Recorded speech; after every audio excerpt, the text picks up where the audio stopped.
Black হোলের একটা theoretical conception ছিল যেটা সম্ভবত অবজার্ভ কিছুটা করা গেছে। আপনি যদি একটু ব্ল্যাক হোল বিষয়টা বুঝিয়ে দেন, আর সত্যি কি এটা মানে ব্ল্যাক হোল তো অবজার্ভ করা যায় না, থিওরিটিক্যালি প্রুভড, এবং এর কোনো প্র্যাকটিক্যাল অস্তিত্ব আছে কিনা? ব্ল্যাক হোল কনসেপ্টটা এসেছে মূলত, আমরা জানি যে কোনো একটা বড়সড় জিনিস, মূলত তারা একটা গ্যাসের গোলক, সেটি স্ব-অভিকর্ষ যে বলে সেলফ গ্র্যাভিটেটিং ফোর্সে সেটা সংকুচিত হবে। বেশিরভাগ তারার মধ্যেখানে ওই পারমাণবিক চুল্লি যখন প্রজ্বলিত হয়, যে শক্তি উদ্গত হয়, সেই শক্তি এই ভেতরের দিকে অভিকর্ষের চাপটাকে আটকে দেয় বলে তারার আকাশে ঝুলে আছে, আমাদের সূর্য ঝুলে আছে।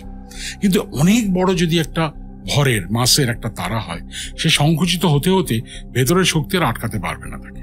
ছোট হতে হতে হতে হতে হতে হতে একটা বিন্দুতে রূপান্তরিত হবে। যেন বিন্দু সম জায়গায় যদি অত বড় তারার সে ভরটা ছোট হয়ে যায়, তার অভিকর্ষ যে আকর্ষণ, বুঝতে পারছেন, সে তো অনেক দূরের জিনিসকে নিজের দিকে টেনে আনবে,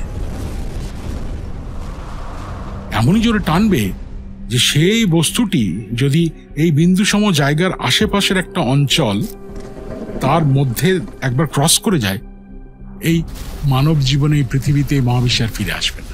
এটাকে ইংরেজিতে বলে ইভেন্ট হরাইজন বা ঘটনার দিক চক্রবাল।